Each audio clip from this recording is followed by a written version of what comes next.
khotimah, ya, ujung yang buruk. Nah, jadi kalau Anda bertanya apakah husnul khotimah itu berkaitan dengan tempat, sesungguhnya husnul khotimah itu sangat berkaitan dengan niat, nawaitu. Innamal a'malu binniyat, itu. Karenanya semua ulama hadis mencantumkan hadis ini. Dan nanti Anda bisa lihat, ya, insya Allah kita Riyadhus Shalihin sedang finishing, akan diterbitkan. Saya terjemah dan saya beri footnote, ya, beri pengantar begitu. Nah, di situ ada bab tentang ikhlas, tentang niat. Dan salah satunya adalah kata Nabi, semua orang akan dibangkitkan sesuai niatnya, gitu.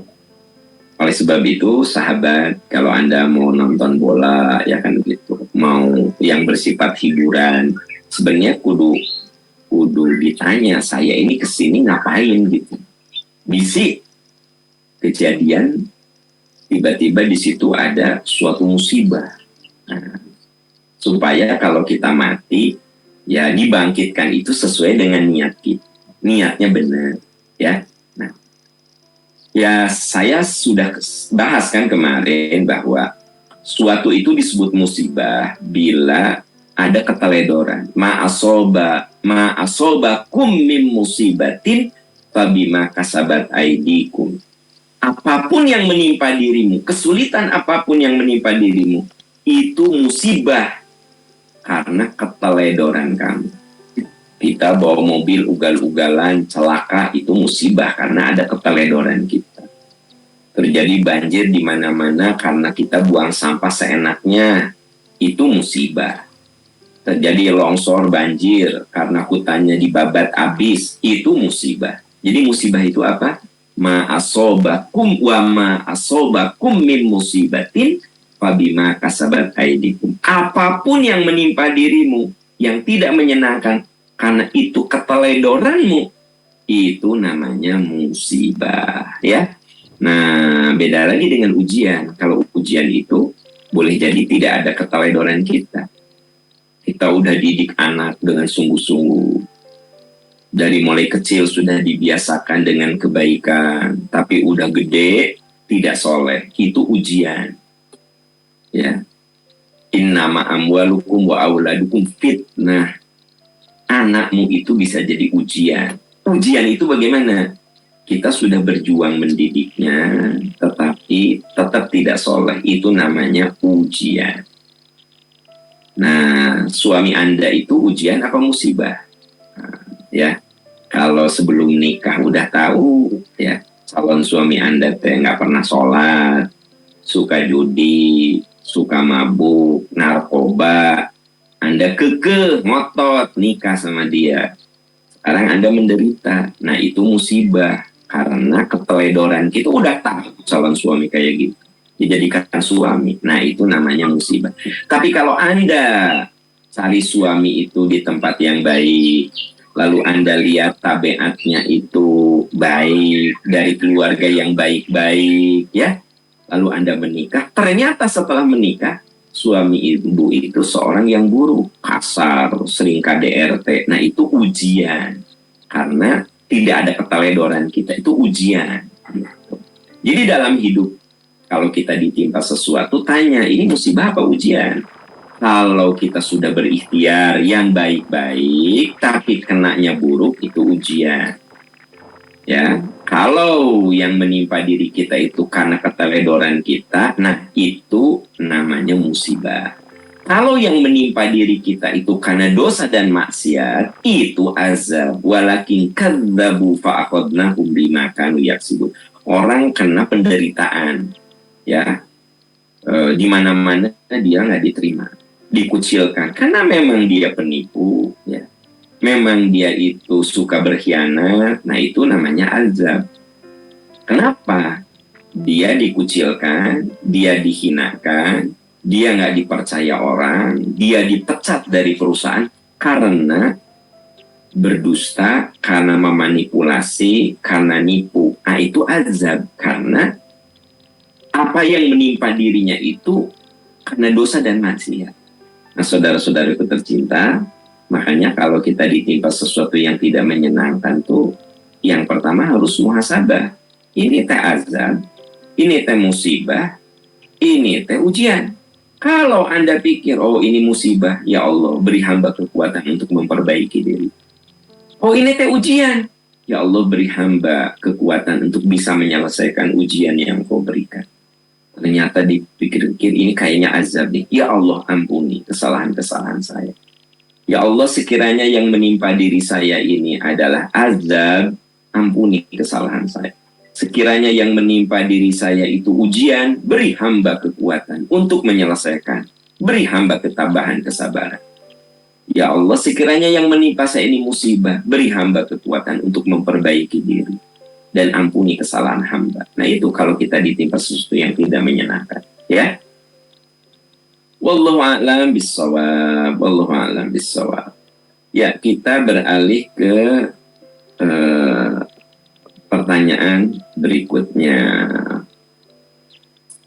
Assalamualaikum Ustadz. Waalaikumsalam warahmatullahi wabarakatuh. Ustadz, bagaimana caranya mengatasi jiwa pendendam, overthinking, antisosial? Bagaimana Ustadz?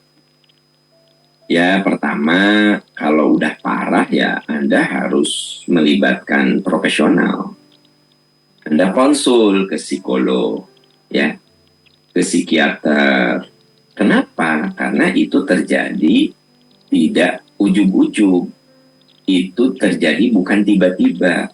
Boleh jadi apa yang Anda alami itu tidak lepas dari perjalanan hidup Anda. Nanti sama profesional dirunut. Ya, benang kusut itu satu-satu diluruskan. Jadi ada saat memang tidak cukup dengan nasihat, ya, tapi harus melibatkan konsultan, harus melibatkan profesional, psikolog misalnya. Anak nakal gitu ya, wah nggak pernah fokus. Tidak cukup dengan nasihat dari ustadz, diskusikan dengan psikolog. Diskusikan dengan psikiater. Ternyata mungkin anak ibu tuh ada kelebihan hormon tertentu. Nah, oleh dokter dikasih obat. Ya kan? Nah, jadi teman-teman sekalian, tak semua kudu ngobrol dengan ustadz. Tidak harus semua ustadz kiai itu memberikan solusi. Nah, Anda bertanya, saya pendendam, saya overthinking, saya antisosial. Itu gimana Ustaz? Ya, saya kan tidak bisa menjawab sesingkat ini. Saya harus tahu latar belakang perjalanan hidup Anda seperti apa sampai Anda pendendam gitu. Nah, kemungkinan ya ketika kecilnya memang Anda suka dibully gitu. Karena ada rumus yang mengatakan bila anak dibesarkan dengan caci maki, dia belajar rendah diri. Jadi kalau Anda punya anak suka dibully, dihina, dinistakan, nggak pernah dihargai, nah itu jadi pendendam. Nanti jadi overthinking, ya. Dan dia juga cenderung antisosial. Kalau kita punya anak yang selalu di posisi salah. Nah, untuk menyembuhkannya ini kan perlu ada healing khusus, ada pengobatan khusus, ada treatment khusus.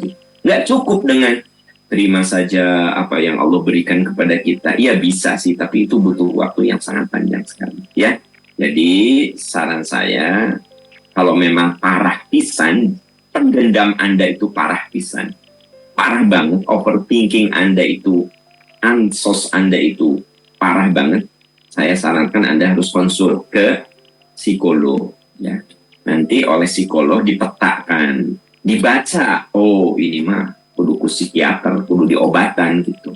Ya. Nah, jadi semua itu ada ilmunya. Ya kalau Anda nanya ke saya yang sifatnya lebih ke kadang suka ada, kadang enggak, ya kan? Gitu. Ya Anda tinggal banyak mengasah jiwa dengan ibadah, dengan taklim, melatih diri dengan husnuzon dan lawan jiwa kita. Misalnya gini, coba Anda lagi benci sama siapa nih? Kesel, benci banget.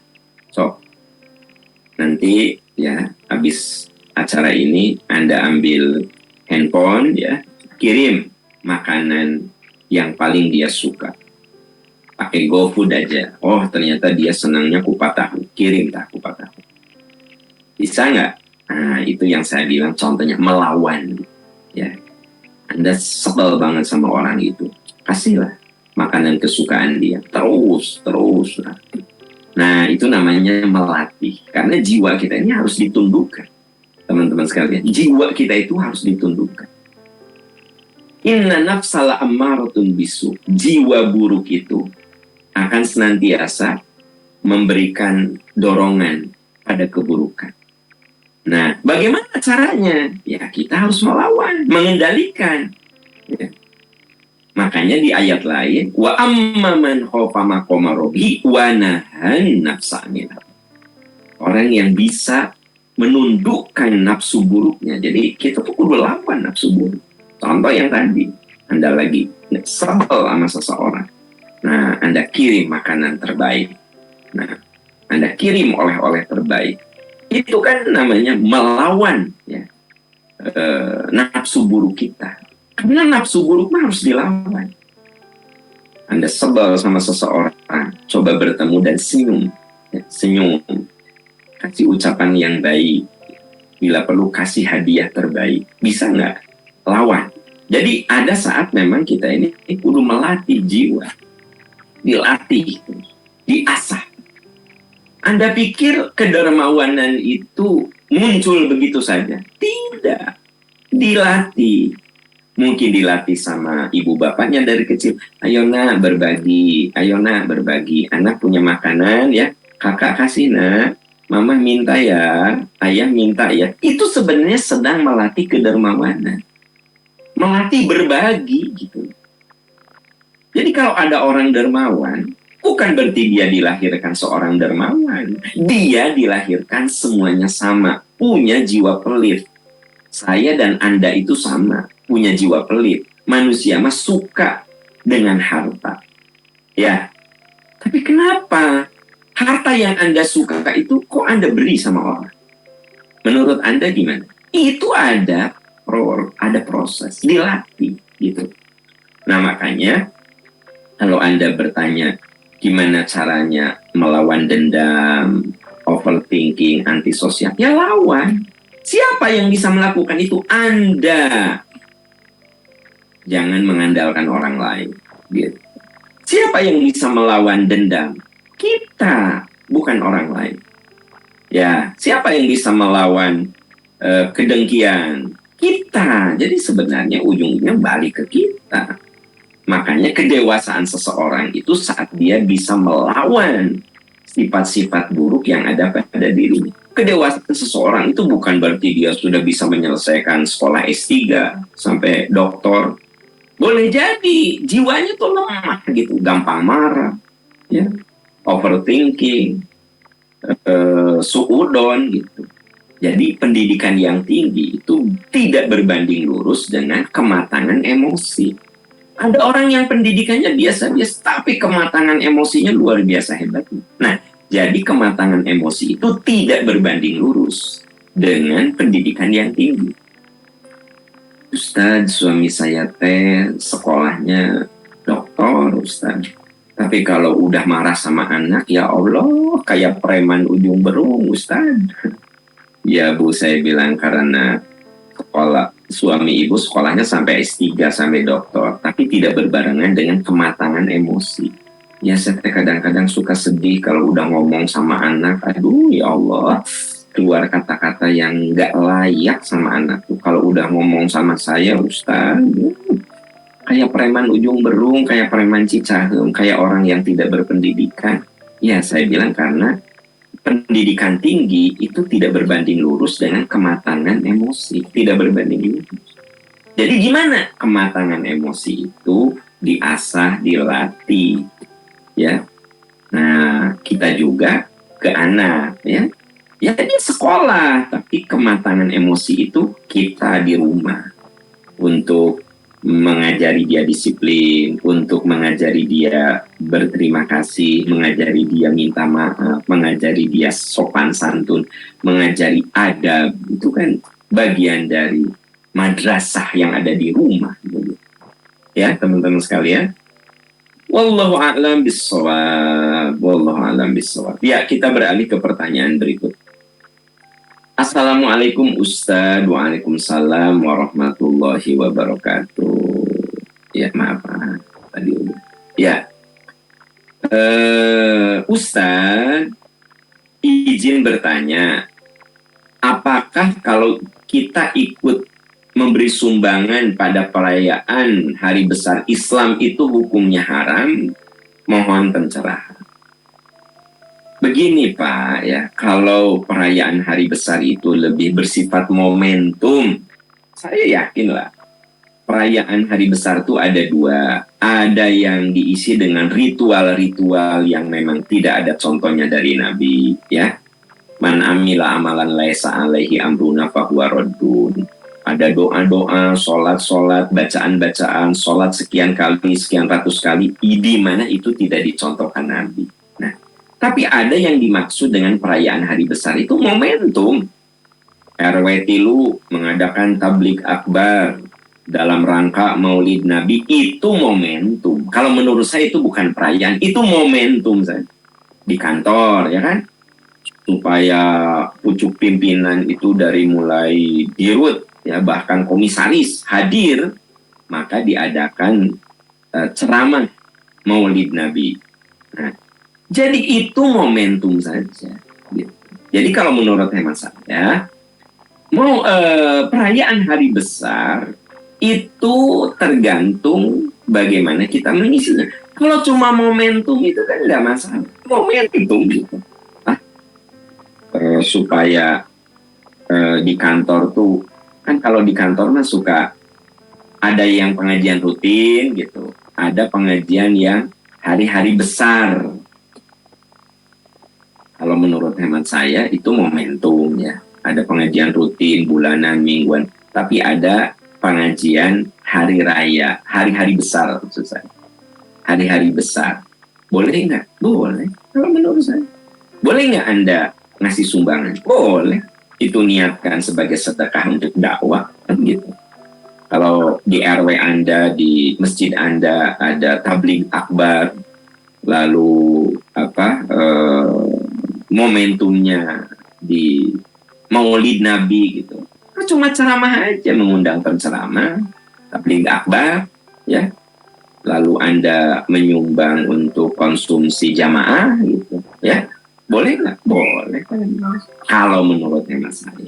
Tapi boleh jadi ada yang tidak sependapat dengan saya. Makanya Anda bertanya juga. Pasti ada yang bilang gini, pokoknya haram kita membantu perayaan-perayaan hari besar Islam. Dalam Islam tidak ada. Nah, ya saya setuju. Tidak ada kalau ritual-ritual. Sholat. Jadi gini, pada saat 12 Rabiul Awal ada sholat itu, sholat ini, doa itu, doa ini, ngumpul, wirid, zikir. Nah itu memang tidak ada contohnya gitu ya. Tidak ada dalilnya, tanpa mengurangi rasa hormat saya. Tidak ada dalilnya.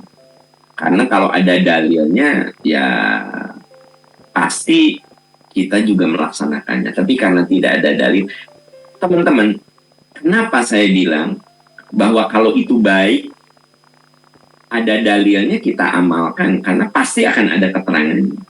Ya. Nah, kalau yang ritual-ritual itu. Jadi kembali ke pertanyaan tadi, ke jawaban tadi bahwa selama itu hanya momentum, ya, menurut hemat saya tidak ada masalah. Wallahu a'lam bishawab. Ya. Wallahu a'lam bishawab. Assalamualaikum Ustadz. Waalaikumsalam warahmatullahi wabarakatuh. Semoga Ustadz dan keluarga serta kru Percikan Iman husnul khotimah. Amin. Ustadz, izin bertanya, apa saja ciri haji dan umroh yang mabrur? Dan apa yang dimaksud dengan semoga ibadahnya mabrur dan mabruroh? Ya. Mabrur itu artinya diterima. Ya. Dibalas dengan kebaikan. Kalau laki-laki mabrur, Kalau perempuan mabruroh. Nah, semoga hajinya mabrur ya Pak Agus ya, mabrur. Ibu Tina, semoga mabruroh ya. Gitu. Makanya biasanya suka bilang semoga para jamaah oleh Allah diberi kemabruran, Bapak mabrur, Ibu mabruroh gitu. Mabrur itu untuk laki-laki, muzakkar. Mabruroh itu muannas untuk perempuan, ya. Mabrur itu apa sih? Diterima ibadahnya, gitu. Apa cirinya? Nah, cirinya mah sederhana. Lihat ada nggak perubahan setelah haji dan sebelum haji. Waktu belum haji, kadang sholat, kadang enggak. Sekarang istiqomah sholat, mabrur. Dulu, sebelum haji, sebelum umroh, pelitnya na'udzubillah. Setelah umroh, jadi dermawan. Kan berubah. Itu namanya tanda mabrur. Ya, nah, waktu belum haji, belum umroh, pendendam. Wih, pokoknya mah tersep, nggak suka aja kalau orang lain sukses, orang lain itu maju. Selalu ngomongin orang lain. Sekarang mah nggak banyak komen. Sekarang mah dia lebih banyak introspeksi diri, banyak memperbaiki diri. Nah itu namanya mabrur kalau laki-laki, mabruroh kalau perempuan. Jadi sebenarnya kita ini kalau sudah haji, sudah umroh bisa baca. Saya teh mabrur nggak sih? Gitu, ya. Bisa baca. Kalau gini, waktu belum haji saya teh pelit. Setelah haji saya dermawan, alhamdulillah. Mabrur dari sisi harta. Dulu saya sama istri itu galak banget. Ya. Wih, saya kalau udah ngomong sama istri, nyelekit. Setelah haji, setelah umroh, berubah saya. Jadi ngomong sama istri itu, ya ada perubahan lah. Tidak nyelekit. Saya lebih banyak diam daripada saya ngomel-ngomel. Nah itu mabrur. Gitu. Ya. Dulu waktu belum haji, belum umroh, saya seringkali kalau ngobrol sama temen teh pasti nggak gosip. Gosip sih itu, gosip sih ini. Setelah haji, setelah umroh, ya saya ninggalin itu semua. Ya, saya biasanya jadi sumber gosip di sekolah. Ya, pasti kalau ingin tahu gosip ke saya gitu. Nah sekarang setelah umroh, setelah haji, saya tidak seperti itu, meninggalkan gosip. Nah itu ciri mabrur. Ya. Jadi mabrur itu gampang diukur. Waktu belum haji tidak berhijab. Setelah haji mulai menutup aurat. Nah mabruroh. Kan gitu. Nah, tetapi kesolehan itu integrated, terpadu gitu. Ya. Jadi jangan sampai kita ngukur kesolehan itu cuma rajin sholat, rajin puasa. Tapi kesolehan itu harus juga dilihat hubungan baik dengan lingkungan. Makanya di dalam surat An-Nisa Allah berfirman, wa'budullaha wa la tusyriku bihi syai'a wa bil walidaini ihsana wa bidzil qurba wal yatama. Ibadahlah kamu kepada Allah, jangan menyekutukan, berbuat baiklah kepada kedua orang tuamu, berbuat baiklah kepada kerabat, berbuatlah kepada baiklah kepada yatim, berbuat baiklah kepada tetangga, berbuat baiklah kepada teman sejawat. Ya. Nah, surat An-Nisa itu. Ini isyarat bahwa orang yang mabrur dan mabruroh itu bukan hanya berubah dari segi hubungan vertikalnya dengan Allah, tapi juga dia makin soleh secara sosial. Ya, secara sosial. Nah, ini yang disebut dengan mabrur dan mabruroh. Nah, untuk sampai kepada kemabruran, itu dimulai dari ibadah yang benar. Karena itu, kami di Percikan Iman, nomor 1 dalam pelaksanaan umroh dan haji itu sesuai sunnah Rasul. Itu prinsip. Teman-teman bisa ikut di haji reguler Percikan Iman, haji khusus Percikan Iman, umroh Percikan Iman. Nomor 1 kami itu ibadahnya benar. Nah, karena kalau ibadahnya ngasal, bagaimana akan mabrur begitu loh ya. Sholat nih, sholat itu kudu benar ruku sujudnya. Makanya Nabi mengatakan shollu kama ra'aitumuni usolli. Sholat kalian sebagaimana aku sholat. Jadi untuk bisa khusyuk, mulai dari takbir yang benar, ruku yang benar, sujud yang benar. Nanti ngaruh dalam kehidupan. Begitu. Sekarang kalau kita mau mabrur dalam umroh, dalam haji, yang benar dulu ibadahnya. Gitu. Ya. Jangan asal ke Mekah gitu. Jangan asal ke Madinah. Ah, saya mah nu penting mah ke Mekah. Iya, tapi ibadahnya gimana? Ritual yang dilakukannya gimana, bimbingannya bagaimana, itu juga harus menjadi bahan pertimbangan kita ketika mau berumroh, mau berhaji. Bimbingan, ya. Saya mah mau umroh sendirian, backpacker. Ya bisa aja. Pertanyaannya, bagaimana bimbingan ibadahnya? Kalau masalah cari pesawat, cari hotel, ya memang umroh itu bukan tur biasa gitu, bukan tur, bukan traveling ya, tapi safar yang kategorinya Ibnu Sabil. Ibnu Sabil itu orang yang safar dalam perjalanan ibadah, itu Ibnu Sabil ya. Nah, saudara-saudaraku sekalian, jadi ternyata untuk mabrur itu nggak bisa sekedar omong-omong, tapi kudu dikondisikan ya, dimulai dari ibadahnya yang benar, niatnya yang benar, pelaksanaannya sesuai dengan sunnah Rasul, kudu dibimbing dengan ilmu. Jadi niatnya benar, ibadahnya benar, dibimbing dengan ilmu, dihayati, outputnya, hasilnya semoga mabrur dan mabruroh gitu. Karena itu ada yang bilang, kenapa ya dia sudah haji, sudah umroh, tapi tetap kelakuannya gitu. Nah, yang harus dievaluasi itu, dia waktu umroh dan hajinya gimana? Niatnya itu gimana? Kalau orang itu umroh atau haji niatnya hanya tur saja, ya yang didapat hanya happy-happy gitu ya. Ya nggak sih? Nah, kalau dia pergi umroh dan haji itu sekedar, gue emang cuma pengen tahu aja, ya cuma pengetahuan gitu loh. Ya nggak? Tapi kalau gini, aku mau umroh, aku mau haji, nawaitunya karena aku ingin kemabruran. Nah, beda. Innamal a'malu binniyat. Niatnya kudu benar dulu, ya. Apakah traveling semata, apakah tur semata? Makanya luruskan niat, lalu ibadahnya benar, bimbingan ibadahnya benar, kemudian penghayatannya benar, totally ibadahnya benar. Semoga proses ini melahirkan suatu kemabruran. Itu ya teman-teman sekalian. Wallahu a'lam bishawab.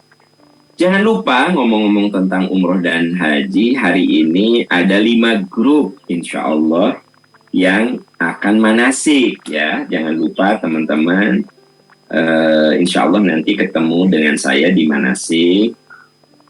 Bagi Anda yang mau umroh dengan percikan iman, untuk Oktober ini sudah sold out, ya kan? Sudah habis. Nah, yuk di November, Desember, Januari. Nah, kalau ingin cepet-cepet yang November, karena kan waktunya tinggal sebulan lagi ya. Yuk, yang November tuh masih ada. Insya Allah pembimbing di percikan iman masih muda-muda ya. Karena apa? Butuh cekatan, butuh lincah pembimbing itu ya.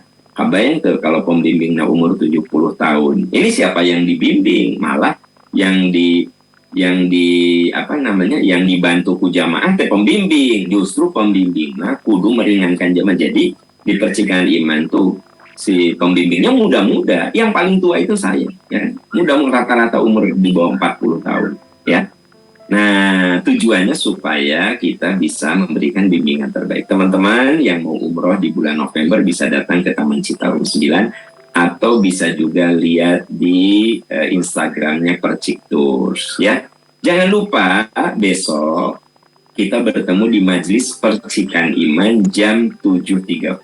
Majelis Percikan Iman ini bisa dihadiri di Masjid Peradaban. Tapi bagi Anda yang merasa kesulitan, merasa jauh, ya memang kondisinya jauh, maka Anda bisa mengikuti lewat radio streaming Percikan Iman atau YouTube ya, atau Instagram. Insya Allah kita akan membahas tentang kedalaman cinta.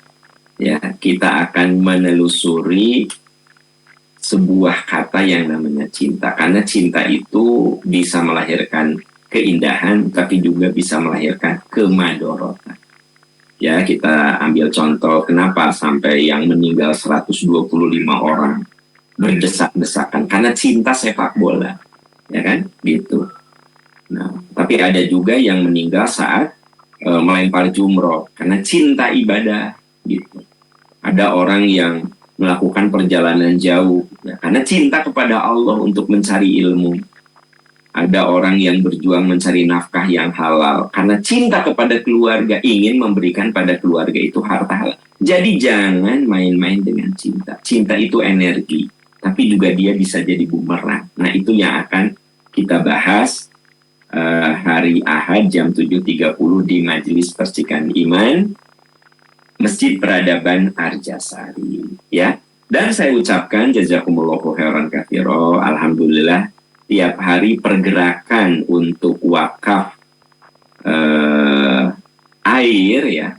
Jadi airnya itu teman-teman, alhamdulillah ada wakaf dari hamba-hamba Allah. Airnya itu kan dibor tuh di kedalaman ya gitu, supaya dapat air dari nadinya gitu. Alhamdulillah dapat dan cukup besar, bagus. Ada hamba Allah yang berwakaf untuk itu. Nah, tapi setelah itu air kan harus didistribusikan, harus diolah, harus ditempatkan di tempat yang memang bagus. Nah, saya sih cita-citanya, targetnya sampai jamaah yang datang itu layak untuk bisa meminum air tanpa dimasak, gitu ya. Jadi Anda kalau ke Percikan Iman cukup bawa tumbler aja, bawa botol aja, isi, minum di situ. Nah, itu kan butuh biaya banyak ya, tapi kan betapa kebutuhannya sangat mendesak. Kebayang nggak sekali pengajian datang 2.000 orang, Anda mewakafkan harta untuk kebutuhan air. Itu teh kalau hari Minggu saja 2.000 teh.